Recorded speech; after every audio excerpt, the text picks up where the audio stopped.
Hey, my name is Travis. I'm here at Jasper Yeast, and we're going to be demonstrating how to properly feed stored yeast that you've harvested from one of your batches. This is our yeast brink here. You can see we have a butterfly valve, blow-off hose to off gas during storage. It's been about a week, and it's time to feed this. You thought you were going to be using it by now, but it turns out your schedule changed, and you need to keep the viability as high as possible. With every shipment, we have a little autoclaved high concentration media, but you can make this yourself at your brewery.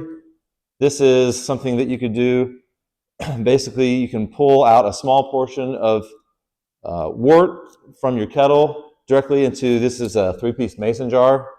So sanitize, you can boil it or heat pasteurize the container, and then with a sanitized scooper, you could actually pour this directly out of the kettle. That way it doesn't go through the heat exchanger, or you're not going through any other hoses that might be contaminated.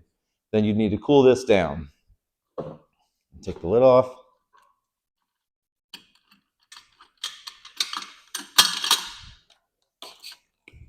Spray your hands. And then with this, I'll try to do this as quickly as possible.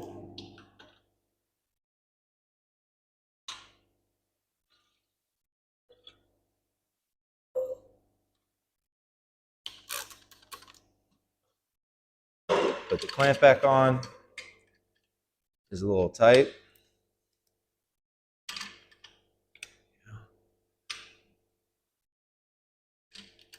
All right. So now that you've fed the yeast, what we recommend is closing the butterfly valve and agitating the keg. Just pouring the feeder on top of the yeast in storage isn't going to thoroughly mix it in.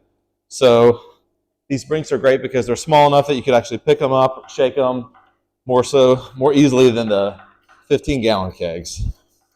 You could even pull it out of the cooler for a little bit, not let it warm up too much, but just enough to let the yeast resuspend, and then you can put it back in the cooler. See, we've already built up a little pressure. Make sure that you open that butterfly valve so that any gas produced and released doesn't create more pressure on that yeast. All right. And that should be good for another week. One question we receive is, how much do I need to feed a certain volume? Well, a good rule of thumb is about 1 liter for every 10 pounds or 5 kilograms of yeast slurry should be good. The best way to check would obviously be to take a sample and measure the viability.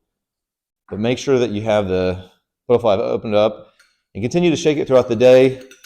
One thing is, the more yeast that you store, the more feeder that you need. So you don't want to store too much, because then you have many more cells that you need to keep healthy. So you're going to have to feed it with a lot more media or autoclave wort. We'll put some other notes on there, but again, there's an article on our website explaining how to make your own feeder, and we're glad to respond to any questions that you have. If you send us a note, how to do this yourself, how to set it up. Again, there's a butterfly valve on the bottom, and there's another video where Jesper showed how to actually harvest the yeast, and then we can set up another video that'll explain how to pitch this yeast. Ideally, you do it under pressure, pushing directly into the fermenter. All right, thanks.